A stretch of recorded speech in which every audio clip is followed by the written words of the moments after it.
Madam, ಇವಾಗ ಕನ್ನಡದಲ್ಲಿ ಮೊದಲ ಸಿನಿಮಾ ಕೊಟ್ಟಂತಹ ನಟಿಯರು ಬೇರೆ ಭಾಷೆಗಳಿಗೆ ಮೂವ್ ಆನ್ ಆಗ್ತಿದ್ದಾರೆ. ಕನ್ನಡದಲ್ಲಿ ಯಾಕೆ ಅವಕಾಶಗಳು ಸಿಗ್ತಾ ಇಲ್ವಾ ಅಂತ? ಕನ್ನಡ ಅಭಿಮಾನ, ಕನ್ನಡ ಸೇವೆಗೆ, ಕರ್ನಾಟಕ ಮಾತೆಗೆ ಸಲ್ಲಿಸುವಂಥ ಗೌರವ ನನಗೆ ಯಾವಾಗಲೂ ಇರುತ್ತೆ. ಪ್ರತಿ ಜಾಗದಲ್ಲಿ ಏನೇ ಇದ್ರೂ ನಾನು ಬಿಟ್ಟು ಬರುವಂಥ ಹೆಣ್ಣುಮಗಳು ನಾನು. ಬೇರೆಯವರು ಅದು ಅವರ ವೈಯಕ್ತಿಕ. ಅವಕಾಶಗಳು ಸಿಗ್ತಾ ಇದೆಯಾ ಅಂತ ಮಹಿಳೆಯರಿಗೆ? ಖಂಡಿತವಾಗ್ಲೂ ಏನಾಗುತ್ತೆ ಅಂದರೆ ಈಗ ಒಂದು ಆಫ್ಟರ್ ಕೋವಿಡ್ ಸ್ವಲ್ಪ ಚಿತ್ರರಂಗದಲ್ಲಿ ಅವಕಾಶಗಳನ್ನೋದಕ್ಕಿಂತ ಸದಭಿರುಚಿ ಚಿತ್ರಗಳು ಅಂದರೆ ಈಗ ಮುಂಚಿನಿಂದ ಮಾಡ್ತಿರ್ತಕ್ಕಂಥ ನಿರ್ದೇಶಕರು, ನಿರ್ಮಾಪಕರು, ನಟಿ ತುಂಬ ಚೂಸಿ ಆಗಿಬಿಟ್ಟಿದ್ದಾರೆ. ಸೊ ಅದರಲ್ಲಿ ನಾನು ಕೂಡ ಒಬ್ಬಳು. ಪ್ರತಿಯೊಬ್ಬರ ಫ್ಯಾಮಿಲಿನಲ್ಲೂ ಏನಾದರೂ ಒಂದು ಸಣ್ಣ ಪುಟ್ಟ ಪ್ರಾಬ್ಲಮ್ ಇದ್ದೇ ಇರುತ್ತೆ. ಅಕ್ಕ ತಂಗಿ ಜಗಳನೋ, ಅಪ್ಪ ಅಮ್ಮಂದು ಏನೋ ಇಶ್ಯೂಸ್ ಇರುತ್ತೆ, ಸರಿಪಡಿಸ್ಕೊಂಡು ಅದು ಬೇರೆಯವ್ರು ಎಂಟ್ರಿ ಆದಾಗ ಐ ಕಾಂಟ್ ಟೇಕ್ ಇಟ್. ಅದಕ್ಕೆ ನನಗೆ ಪ್ರಾಬ್ಲಮ್ ಆಗಿತ್ತು ಅಂತ ನಾನು ಹೋಗಿ ಕೊಟ್ಟಿದ್ದೆ. ಬೇರೆಯವ್ರು ಯಾರು ನನಗೆ ಸಂಬಂಧ ಇಲ್ಲದೆ ಬಂದಾಗ ಅದು ಹೋಗಿ ನಾನು ಹೇಳಿ ಅದನ್ನು ಅವರೇ ಕ್ಷಮೆ ಯಾಚನೆಯನ್ನು ಮಾಡಿ ಆಗಿದೆ. ಸೊ ತಪ್ಪು ಮಾಡಿದ್ದವ್ರಿಗೆ ಏನಂದರೆ ಇನ್ನೊಂದು ಅವಕಾಶ ಕೊಡೋಣ ಅಷ್ಟೇ, ಅದು ಕೊಟ್ಟಿದ್ದೀನಿ. ಈ ರೀತಿ ಸೊಸೈಟಿಗಳಿಂದ ಈ ಥರ ಒಂದು ಪ್ರೋಗ್ರಾಮ್ಗಳು, ಇವೆಂಟ್ ಆರ್ಗನೈಸ್ ಆದಾಗ ಯುವಕರಿಗೆ ಒಂದೊಳ್ಳೆ ವೇದಿಕೆ ಸಿಗುತ್ತೆ ಅಂತ ಅನ್ಕೊಂಡು ನನ್ನ ದೃಢ ನಿರ್ಧಾರ, ನಾನು ಈ ಥರ ಮಾಡ್ಬೇಕು, ಹಿಂಗಿರ್ತೀನಿ ಅಂದರೆ ಯಾವುದಕ್ಕೂ ಅಂಜೋ ಅಂಥದ್ದೇನಿಲ್ಲ. ಯಾಕಂದರೆ ನಮ್ಮ ಈ ಭಾರತ ದೇಶದಲ್ಲಿ ಸ್ಪೀಕಿಂಗ್ ಸ್ವಾತಂತ್ರ್ಯ, ಹಕ್ಕು ಸ್ವಾತಂತ್ರ್ಯ, ಪ್ರತಿಯೊಂದು ಸ್ವಾತಂತ್ರ್ಯ ನೀವು ಒಳ್ಳೆ ದಾರಿಲಿ ಹೋದರೆ ಅದಕ್ಕೆಲ್ಲರ ಒಂದು ಸಹಕಾರನೂ ಸಿಗುತ್ತೆ. ಇವಾಗ ಜಗ್ಗೇಶ್ ಸರ್ ಜೊತೆ ವೇದಿಕೆ ಶೇರ್ ಮಾಡಿದ್ದು ಯಾವ ಥರ ಅನ್ನಿಸ್ತು? ಯಾಕಂತ ಹೇಳಿದರೆ ದೀಪ ಬೆಳಗುವಾಗ ನಿಮಗೆ ಫಸ್ಟ್ ಪ್ರಿಫರೆನ್ಸ್ ಕೊಟ್ಟರು, ಎಷ್ಟು ಖುಷಿ ಆಯಿತು ಮ್ಯಾಮ್? ಅದು ಆ್ಯಕ್ಚುಲಿ ಅವ್ರ ದೊಡ್ಡ ಗುಣ. ಅದಕ್ಕೆ ಹೇಳೋದು, ಅವರು ಹಿರಿಯ ಕಲಾವಿದರು, ಅವ್ರ ಮಾತಲ್ಲೇ ನಿಮಗೆ ಗೊತ್ತಾಗುತ್ತೆ. ಆಮೇಲೆ ಎಷ್ಟೋ ಜನಕ್ಕೆ ಎಷ್ಟೋ ವಿಚಾರದಲ್ಲಿ ಮೋಟಿವೇಟ್ ಮಾಡುವಂಥ ಒಂದು ಮೋಟಿವೇಟ್ ಸ್ಪೀಕರ್ ಅಂತ ಹೇಳಿದ್ರು ತಪ್ಪಾಗಲಾರ್ದು. ಆ್ಯಂಡ್ ಹಿರಿಯ ಕಲಾವಿದರು, ಎಲ್ಲ ನವರಸಗಳು ಅವರ ಇದರಲ್ಲಿ ಅಡಗಿ. ಮೇಡಮ್, ಇವಾಗ ಕನ್ನಡದಲ್ಲಿ ಮೊದಲ ಸಿನಿಮಾ ಕೊಟ್ಟಂತಹ ನಟಿಯರು ಬೇರೆ ಭಾಷೆಗಳಿಗೆ ಮೂವ್ ಆನ್ ಆಗ್ತಿದ್ದಾರೆ. ಕನ್ನಡದಲ್ಲಿ ಯಾಕೆ ಅವಕಾಶಗಳು ಸಿಗ್ತಾ ಇಲ್ವಾ ಅಂತ? ಇಟ್ ಈಸ್ ನಾಟ್ ಅವಕಾಶಗಳು ಸಿಗ್ತಿಲ್ಲ ಅಂತ, ಅದು ಅವ್ರವ್ರ ಮೆಂಟಾಲಿಟಿ. ಇವಾಗ ನಾನು ಬೀಯಿಂಗ್ ಎ ಕನ್ನಡಿಗ, ಈಗ ನಾನು ಆಲ್ಮೋಸ್ಟ್ ಚಿತ್ರರಂಗದಲ್ಲಿ ಒಂದು 12 ವರ್ಷದಿಂದ ಸತತವಾಗಿ ಕೆಲಸ ಮಾಡ್ಕೊಂಡು ಬಂದಿದ್ದೀನಿ. ನನಗೆ ಬೇರೆ ಕಡೆ ಅವಕಾಶ ಸಿಗಲಿಲ್ಲ ಅಂತಲ್ಲ, ಬಟ್ ನಾನು ಯಾವಾಗಲೂ ನನ್ನ ಸೇವೆ ನಿರಂತರವಾಗಿ ಕನ್ನಡ ನೆಲ ಜಲ ಇಲ್ಲಿಗೇನೆ. ಸೊ ನಮಗೆ ಇಲ್ಲಿ ಕರ್ನಾಟಕದ ಏನೇ ಬಂದರೂ ಫಸ್ಟ್ ಎಲ್ಲ ಬಿಟ್ಬಿಟ್ಟು ಓಡಿ ಬರ್ತೀವಿ ಫಸ್ಟು. ಅದು ನಮ್ಮ ಮೆಂಟಾಲಿಟಿ. ಅದೇ ಪ್ರತಿಯೊಬ್ಬರಿಗೂ ಅದೇ ಇರಬೇಕು ಅಂತ ನಾವು ಕೇಳಲ್ಲ, ಅದು ಅವರ ವೈಯಕ್ತಿಕವಾದದ್ದು. ಕನ್ನಡ ಅಭಿಮಾನ, ಕನ್ನಡ ಸೇವೆಗೆ, ಕರ್ನಾಟಕ ಮಾತೆಗೆ ಸಲ್ಲಿಸುವಂಥ ಗೌರವ ನನಗೆ ಯಾವಾಗಲೂ ಇರುತ್ತೆ. ಪ್ರತಿ ಜಾಗದಲ್ಲಿ ಏನೇ ಇದ್ರೂ ನಾನು ಬಿಟ್ಟು ಬರುವಂಥ ಹೆಣ್ಣುಮಗಳು ನಾನು. ಬೇರೆಯವರು ಅದು ಅವರ ವೈಯಕ್ತಿಕ.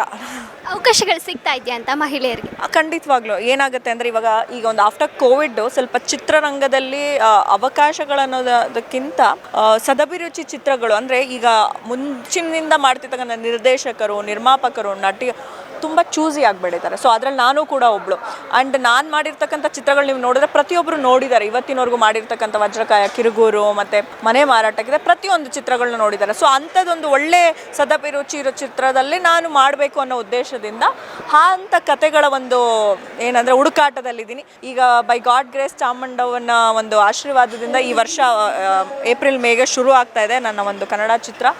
ಮತ್ತೆ ನಿಮ್ಮೆಲ್ಲರ ಮುಂದೆ ಮತ್ತೆ ಬರ್ತಾ ಇದ್ದೀನಿ. ಸೊ ಇದೇ ರೀತಿ ಪ್ರೀತಿ, ವಿಶ್ವಾಸ, ಎನ್ಕರೇಜ್ಮೆಂಟ್ ಕೊಡ್ತಾ ಇರಿ. ಇವಾಗ ನಾವು ಬಂದಿರೋದೇನು ಏನಕ್ಕೆ, ಆಮೇಲೆ ವೈಯಕ್ತಿಕ, ನಾನು ಇವಾಗ ಹೇಳಿದೆ ಅವಕಾಶ ಸಿಗ್ತಾ ಇಲ್ವಾ ಅಂತ. ಅವಕಾಶ ಸಿಗ್ತದೆ, ಅದು ಪ್ರತಿಯೊಬ್ಬರದ್ದು ಪ್ರತಿಯೊಬ್ಬ ಮನುಷ್ಯನ ಜೀವನದಲ್ಲೂ ಏರು ಪೇರು ಅವ್ರದ್ದೇ ಆದಂಥ ಓನ್ ಇಶ್ಯೂಸ್ ಇರುತ್ತೆ. ಸೊ ಅದನ್ನು ಅದು ನಾವೇ ಸಾರ್ಟ್ ಔಟ್ ಮಾಡ್ಕೊತೀವಿ. ಎಲ್ಲಿ ಸಾರ್ಟ್ ಔಟ್ ಮಾಡ್ತಾರಲ್ವ ಅದನ್ನು ಬೇರೆ ಮಾತಾಡಿ ಅನ್ನೋವಂಥದ್ದು ಬೇಡ.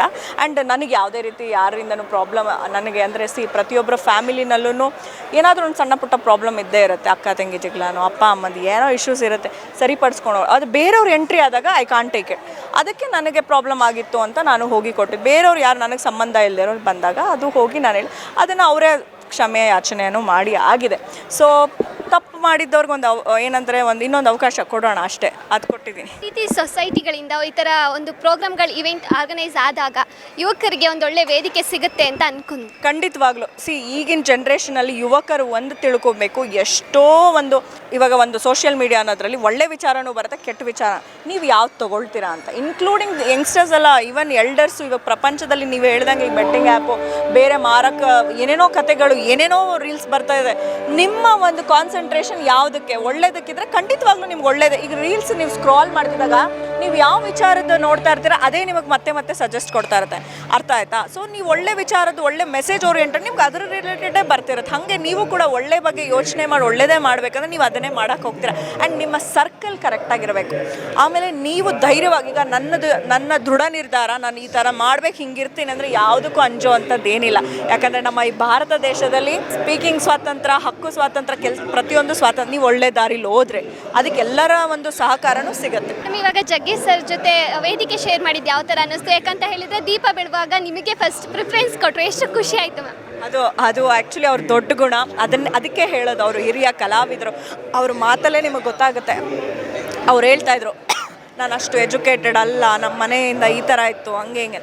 ಅವರೊಬ್ಬರದ್ದು ನೀವು ಸಾಧನೆನೇ ನೋಡಿಕೊಂಡು ಒಂದು ಬಯೋಪಿಕ್ ಆಗಿ ತೊಗೊಂಡ್ರೆ ಎಷ್ಟೊಂದು ಜನ ತಿದ್ದುಕೊಂಡ್ಬಿಡ್ಬೋದು ಅವ್ರ ಜೀವನದಲ್ಲಿ. ಅಂದರೆ ಆ ಸಿಂಪ್ಲಿಸಿಟಿ, ನಾಯಕರು, ಹಾಸ್ಯ ಕಲಾವಿದರು, ಆಮೇಲೆ ರಾಜ್ಯಸಭಾ ಮೆಂಬರು, ತುಂಬ ದೈವ ಭಕ್ತರು, ಆಮೇಲೆ ಎಷ್ಟೋ ಜನಕ್ಕೆ ಎಷ್ಟೋ ವಿಚಾರ ಮೋಟಿವೇಟ್ ಮಾಡುವಂಥ ಒಂದು ಮೋಟಿವೇಟ್ ಸ್ಪೀಕರ್ ಅಂತ ಹೇಳಿದ್ರು ತಪ್ಪಾಗಲಾರ್ದು. ಆ್ಯಂಡ್ ಹಿರಿಯ ಕಲಾವಿದರು, ಎಲ್ಲ ನವರಸಗಳು ಅವರ ಇದರಲ್ಲಿ ಅಡಗಿದೆ.